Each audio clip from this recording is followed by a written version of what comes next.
So similar to Corey, I got to speak at TechTO about 5 years ago when Fable was just getting started. And it was an amazing moment because I got to share what we were doing at Fable, and we had just gotten started. It was a year into Fable. So it's nice to be back here after 5 years, and there's been so many lessons learned. There's been different milestones crossed, and today I'm going to be talking about a specific part of that journey, which is fundraising and how do you find the right investor.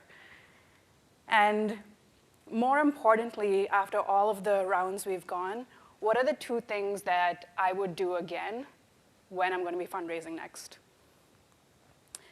So the 2 stories and lessons that I wanted to share with this audience was one about how do you get into fundraising mode, and the second is about picking the right investor. And before I dive into that, for people who are not familiar with Fable, we are an enterprise platform for inclusive product development. We help large enterprises test their digital products with people with disabilities so that they can make their products more accessible and usable for everyone. About 1.3 billion people live with disabilities across the world, and every single one of us in this room will experience disability at some point of time in our life, whether that's permanent, whether that's temporary through an injury, or whether that's situational in an environment that makes you feel disabled. So accessibility is here to stay, and we're helping the largest companies make their digital products accessible. Most of our customers are companies that have millions of users, if not billions of users, so we're really hoping that our impact is having quite a rippling effect. So let's jump into fundraising. Fable's done 4 rounds of fundraising to date. We've raised over $50 million Canadian, and every single round, the environment has been different. Well, the pre-seed was friends and family trusting us. It's not easy to go ask your friends and family for money, but was very glad that they trusted us with it. The seed round we did right on March 2020 when COVID hit, and so had to figure out how to raise remotely. The Series A was end of 2021 when there was the most amount of dry powder getting invested in the startup ecosystem. So it was about how do you create FOMO when there's like thousands of other startups raising. And our Series B was right the opposite. It was the quarter that was the least amount of funding put into startups. So I've learned a lot through all of these experiences. But more than that, I've also gotten to bring on amazing investors who've become advisors that I could lean on, who could guide me at different situations, and who gave me confidence when I needed those moments of how do I take this company forward. And the journey is never a straight line when it comes to fundraising. You think you've hit a moment, and then there's another 3 steps still remaining. So just knowing that it takes a lot, but the only time to truly know you've done it is when you see that money in your bank. So let's talk about fundraising mode. I think this is something that I've done, especially for the last 2 rounds of funding that we've done. And it's about getting ready to fundraise. And one of the things that I learned about myself is that I'm not great at multitasking. Even at work, the way I do it is I pick few things to give my full attention before I move on to the next thing.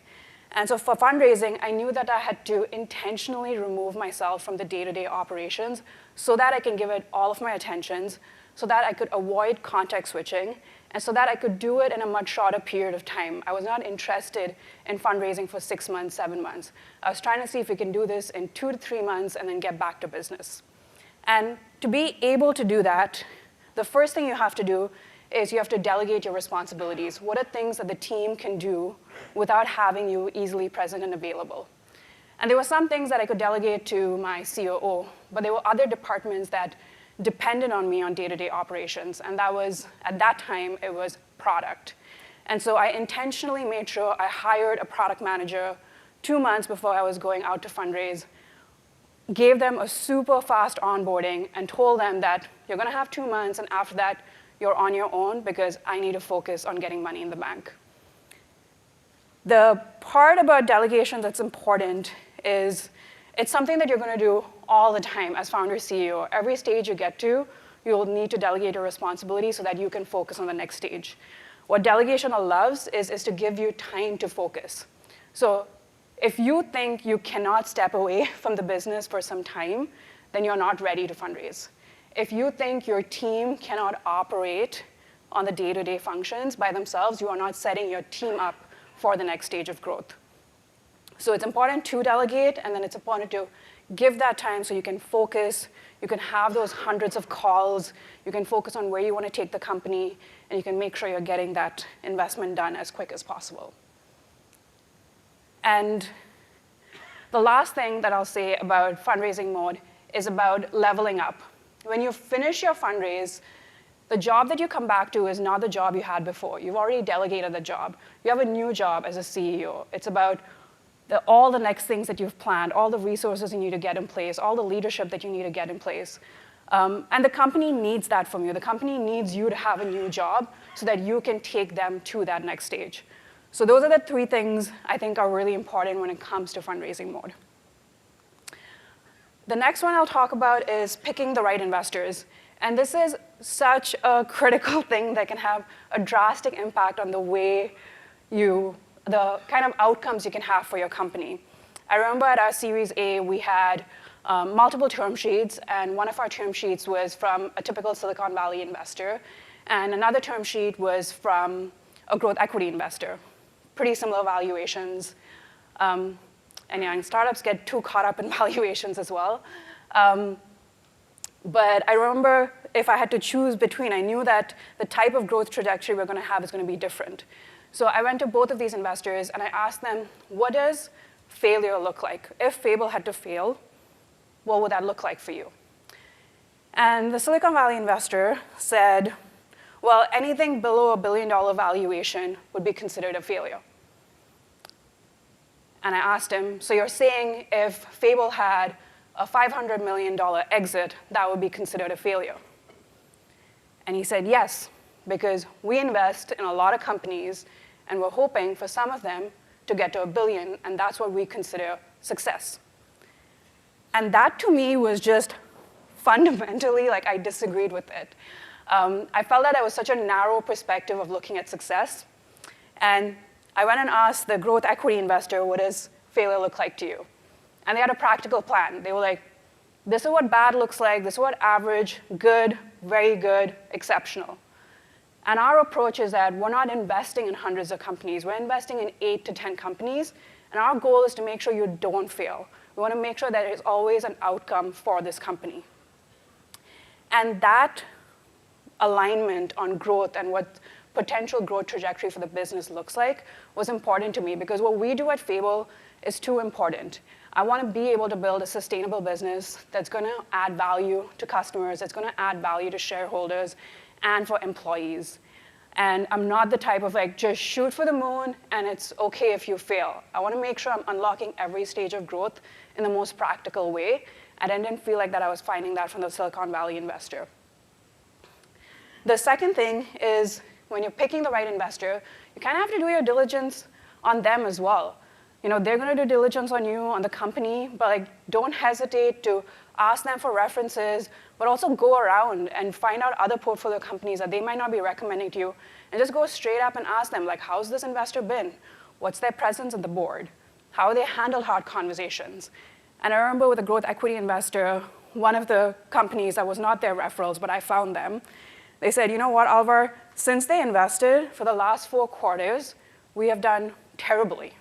Our market has changed. We have missed every quarter's target.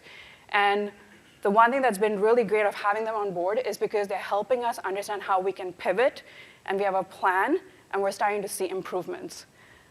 It's really important to know how investors are going to be during good times, but it's even more important to know how investors are going to be at bad times. And for all the startups that have existed in the last few years, we've had a lot of bad times that we've had to navigate. So that gave me more confidence. And then the last part that I'll end with is having difficult conversations. You need to be able to have difficult conversations. Like when you're fundraising, it's kind of like you're going from dating to marriage very quickly. So it's a long-term partnership. So you need to be able to ask some difficult questions to your investors and talk about it. You know, the term sheet is one thing, but the final paper, all the different clauses that are going to be there, is important. And you need to be openly be able to say, hey, I disagree with this clause. This doesn't sit well with me. Here's why. Why is this important to you? And if you can't have those difficult conversations before you build a partnership, and you feel like it's okay, it's just paper, we'll figure it out later, you are going to have problems later. You want to make sure the partnership you're getting into, you have that shared understanding. And so it's important to align on like what does growth look like, what does success look like, and what does failure look like. It's important to do two-way diligence on your investors. And it's really important to have difficult conversations and not shy away from it. With that, I'll wrap it up. I hope these are valuable lessons for anyone who's getting into fundraising. Thank you. All right, we'll do questions over here. Thank you. How do you know that it's time to fundraise versus stay bootstrapped? Like, when do you bring in money?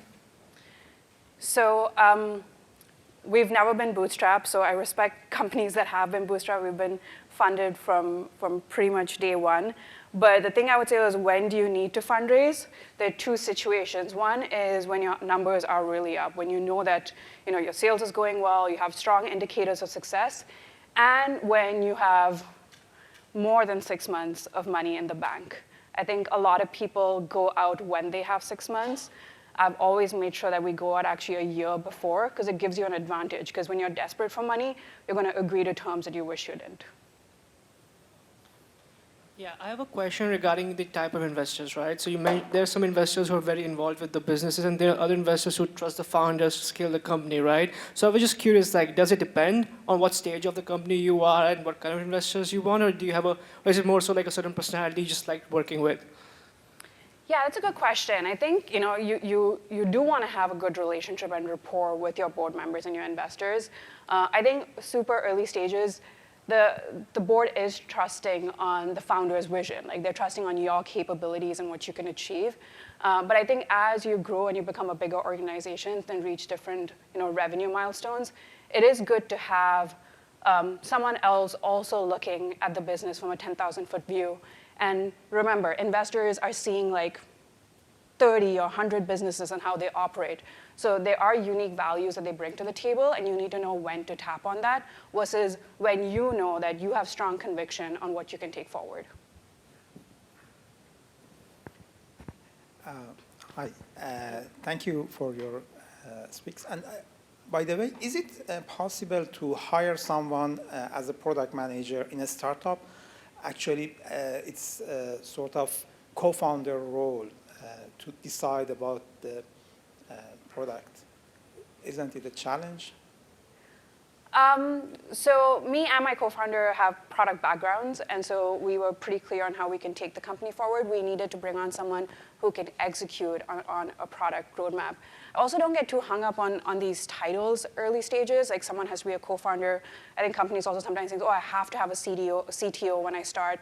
I don't think you need to approach it from titles. You need to approach it on like, what are skill sets I have and what are gaps I have, and making sure you're hiring for your gaps so you can exercise the skill sets you have.